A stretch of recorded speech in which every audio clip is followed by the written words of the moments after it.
For over a decade, Deadliest Catch's emotional core was the Cornelia Marie. It was Captain Phil Harris that made the boat famous. His children, Josh and Jake, pledged to continue the family tradition. However, in August 2022, significant changes occurred. The discovery of a classified court document exposed a sinister secret that Josh had concealed for 24 years. Discovery swiftly removed any references to the ship from its shows due to the bad news. Streaming websites removed entire seasons in a flash. When Josh was a teenager, Phil's entire empire collapsed. If you're enjoying this video, don't forget to like, share it with your friends, and subscribe to the channel for more amazing content. And hit the bell icon so you never miss an update. Now, back to the topic. What we were talking about was, in 1989, Horton Boats constructed the Cornelia Marie in Bayou La Batre, Alabama. Boat manufacturing has a lengthy history in this town. Elmo Horton's career came to an end with this ship. It had an 11 and measured 128 feet long by 28 feet wide. Constructed from solid steel to endure the harsh conditions of the Bering Sea, it has a 7-foot draft. It had a top speed of 14 miles per hour thanks to the two Cummins QSK19M diesel engines that provided 750 horsepower. 5 knots. With massive gasoline tanks that can contain 28,500 gallons and fresh water tanks that can hold 3,000 gallons, it was designed for lengthy journeys. The price was $2. $5 million, a substantial sum at the time, but it soon proved its value. The boat was named for Sheila Marie Collins, the wife of Ralph Collins, its original owner. Cornelia was more than just a supervisor, she collaborated with Ralph and eventually became a co-owner. After their divorce, her name remained on the ship. The Cornelia Marie's blue and white hull and vivid yellow trim made it stand out in every port, from Dutch Harbor to Kodiak. Fishing for salmon, herring, king crab, and opilio, it immediately had to contend with the worst the sea had to give. Its ample supply of water and fuel allowed it to survive the hectic, brief crab seasons. It had already established a solid reputation before the cameras were even mounted. The ship was extended by 22 feet following a significant repair, increasing its carrying capacity by 100,000 pounds. After being repaired up, it was now capable of catching almost 300,000 pounds of crab in a single trip. Other vessels gave up as conditions became difficult, but the Cornelia Marie persisted. Because it was innovative, tenacious, and constantly improving, qualities that would eventually land it on reality TV, it was successful. He became a co-owner after beginning in the early 1990s. He became the CEO in 1998. He treated his crew like family and was a demanding boss who was always there for them. When he was 8 years old, his father taught him how to fish. He was born in Bothell, Washington. At the age of 17, he dropped out of school after a friend made a lot of money in a single season. That first trip north didn't bring him any money, so he gave up. However, after his supervisor made fun of him, he returned. At the age of 19, he made $130,000 in a single year. By the age of 21, he owned his own vessel, the Golden Viking. Phil had a difficult first couple years as captain. When he took over on his birthday, he had to contend with a crew that didn't trust him, debt, and technical issues. He once required $50,000 to make an immediate repair. But he didn't give up. By the time Phil was in his mid-20s, he was among the fleet's top fishermen. Despite his harsh behavior, heavy smoking, and constant yelling, he distributed profits equitably and never ordered his employees to do anything he wouldn't do himself. Many of them returned year after year. His home life was even less secure. Drug misuse, ongoing stress, and 2 divorces were major issues. But he never wavered in his devotion to his crew. He was more anxious about the prospect of his men returning home empty-handed than he was about risk. During Phil's tenure, the yacht underwent yet another significant overhaul. To make it larger, the body was divided into 4 parts and then stretched out once more. With his boys aboard, the Cornelia Marie became a family tradition. Starting with Season 2, the Cornelia Marie was one of just 4 boats that would typically show up on Deadliest Catch in 2005. Only a small number of the more than 250 vessels that attempted made it. The Cornelia Marie possessed both the charm and dependability that the ship's builders sought. Phil wasn't first certain if he should bring cameras on board. He didn't want cameras to interfere with risky job or invade the team's privacy. However, the timing was ideal. A new class of elite fishermen was created that year when the crab industry transitioned from a wild derby-style race to a system of individual quotas. Among the elite group was the Cornelia Marie. The show became more intense when Josh and Jake were added. Like everyone else, they had to prove themselves, and Phil didn't give them any more time. The atmosphere was tight. People observed the conflict between being a commander and a father. In one of the most famous scenes, Phil encouraged Jake to seek help, saying, "At least you'll have a fighting chance." The program chronicled their journey through storms, captures, and personal hardships, including Phil's deteriorating health. When he passed away in 2010, his fans were devastated. Jake struggled with drugs, and Josh attempted to take charge. Because of their emotions, fans were riveted to their televisions the entire time. Phil was well-liked due to his humor and honesty. Lines like, "I feel like a one-legged man in an ass-kicking contest," or "Now you know why lions eat their young," are impossible to forget. Even when things were going terribly, his sense of humor got him and the team through the difficult portions of life at sea. However, Phil's unhealthy habits finally got to him. Combining coffee, energy drinks, and cigarettes became extremely risky. Even after suffering a pulmonary aneurysm in 2008, he refused to stop. The staff, friends, and family pleaded with him to stop, but he ignored them. In 2010, the cost became excessively expensive. A massive wave struck St. Paul Island, stopping the boat. The guys worked fast. He was taken to Anchorage once he was stable. The entire time, the cameras continued to roll.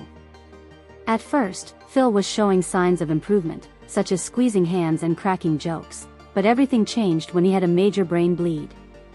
At the age of 53, he died on February 9, 2010.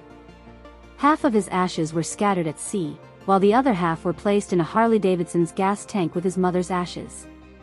5. Redemption Day began to play. A TV personality and real-life captain passed away, and 4 million people watched in grief. After Phil passed away, Josh and Jake made an effort to keep the Cornelia Marie. However, they did not own the entire boat, and the expense of selling the other owners was high. The financiers refused to give the young guys the money because they were unsure that they could fix the boat. The situation was exacerbated by tensions with Cornelia Marie Devlin, a co-owner. Josh eventually raised the funds with the help of his childhood friend Casey McManus. Casey received 5% of the company, Josh received 45%, and the remaining 50% was owned by 2 outside partners. In 2015, they became co-captains and received upgrades, including new motors. Josh provided the motivation, and Casey provided the technical expertise. Although it wasn't always simple, their relationship kept things moving forward. Meanwhile, Jake's life continued to deteriorate. Phil's battle with addiction worsened after his death. Drug charges, jail time, and multiple arrests ensued. In 2024, Jake was sentenced to 18 months in prison following a fast-paced police pursuit. His narrative, which demonstrated how addiction can ruin even the best families, was frightening to hear. In 2016, viewers were very aback to learn that Cornelia Marie had not appeared in Deadliest Catch Season 13.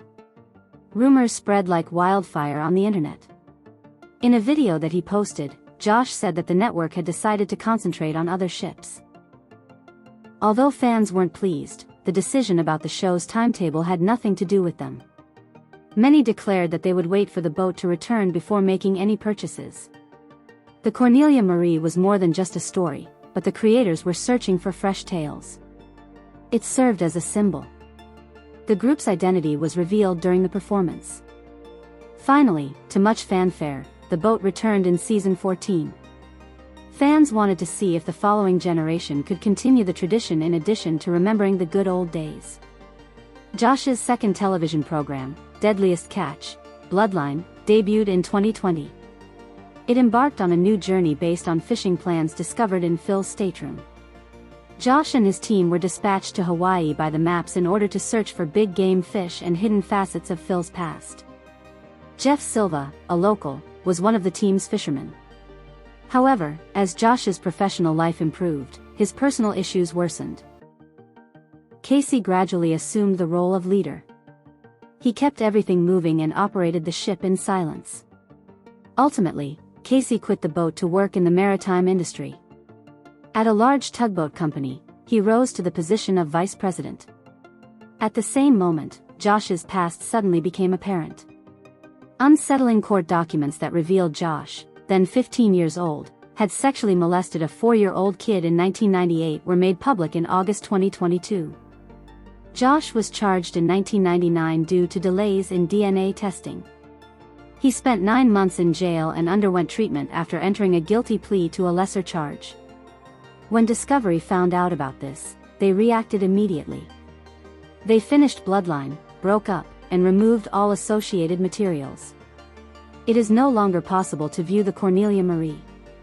Casey did not experience it, but he too lost his place on the show. Although fans were devastated, they could understand the decision. In 2024, the Cornelia Marie embarked on a new adventure. On June 17, Taylor Jensen and other partners formally purchased the ship. By appointing Jake Albanino as the new skipper, they made it apparent that fishing, not fame, was the focus. For the first time in decades, the Harris name was removed from the Cornelia Marie. A new age had begun. This new chapter in Cornelia Marie's tale has nothing to do with dramatic plots or TV numbers. The goal is to fish the boat the way it was intended to be fished. The boat's purchasers, Taylor Jensen, Roger Thomas, Carrie Toya, and Captain Jake Albanino, expressed their admiration for the vessel's past, but their focus was on its future rather than its notoriety. The fishing community was close-knit, and they wanted to remember the name of the Cornelia Marie. For many supporters, it was a fresh start. The yacht had endured Phil Harris's legacy, years of TV attention, and his children's highs and lows. It now had an opportunity to demonstrate its capabilities on its own terms. Private sadness should no longer be captured on cameras. There should be no more rewritten sequences or directors that alter the plot. Only a crew prepared to labor in the choppy Bering Sea and a sturdy steel ship. What set the Cornelia Marie apart was not its size or vivid colors, but the atmosphere aboard. For a long time, it represented toughness, power, and family. Because the story seemed real, fans felt a strong sense of connection to it. They were not merely spectators of the team fishing. They witnessed them sob, argue, reassemble, and try again. The brothers attempt to live up to their father's name after witnessing him raise his sons at sea. That bond had to be earned, it couldn't be faked. However, when Josh's reality was revealed, that connection was severed. Fans were taken aback. There were those who felt deceived. There were some very depressed people. They had applauded the boat, but now they couldn't forgive whatever that was wrong with it. The rapid, decisive, and, for many, necessary decision to remove the boat from the air was made by Discovery. They wanted to respect the victims, the fans, and the integrity of the show in addition to safeguarding the business. Nevertheless, everyone wanted to know what would happen to Cornelia Marie. Would they just let it rust? Would it become inconspicuous? People were therefore encouraged by the announcement regarding 2024. Every new leader. New group. New position. Additionally, there might be an opportunity for the boat to clean its name on the water, where it all started, rather than on television. This was a sad yet joyful moment for those who have followed Cornelia Marie from the beginning. The Harris family was no longer identified by the yellow and blue hull. It now represented strength and second opportunities for the boat and those who still have faith in its potential. As usual, the sea doesn't care about drama. You must possess strength, skill, and resolve. All three are still abundant in the Cornelia Marie. One thing is evident as the crew returns to the chilly, choppy water: the Cornelia Marie's tale is far from over. The story has changed from what we had anticipated.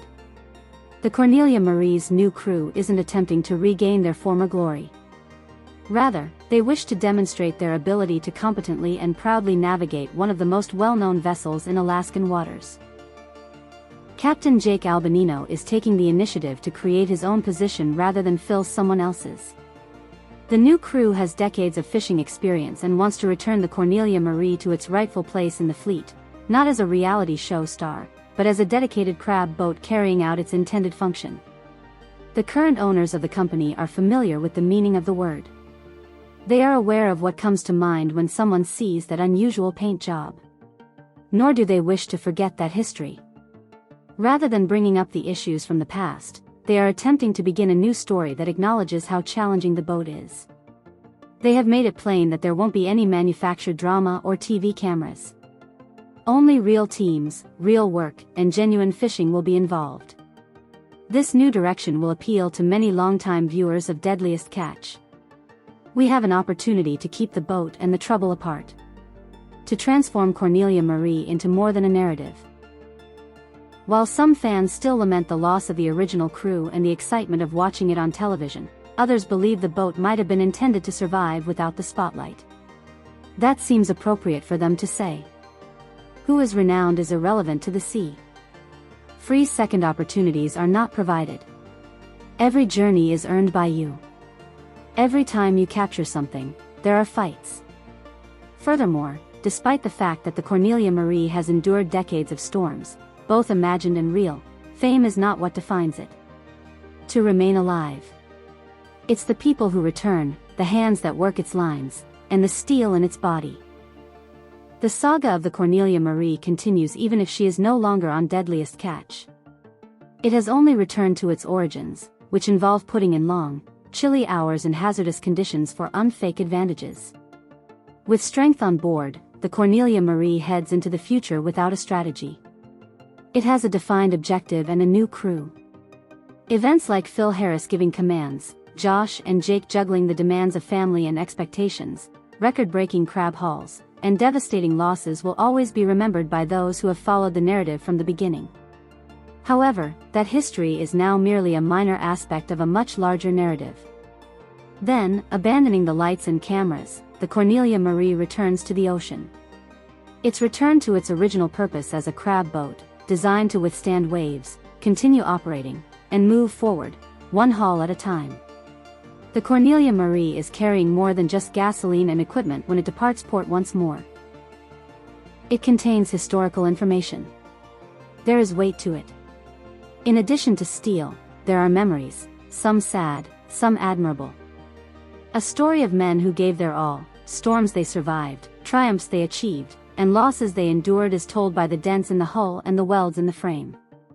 Although the new crew has a fresh start, it's not a blank slate. They enter a vessel that has been shaped over decades by sweat, blood, and saltwater.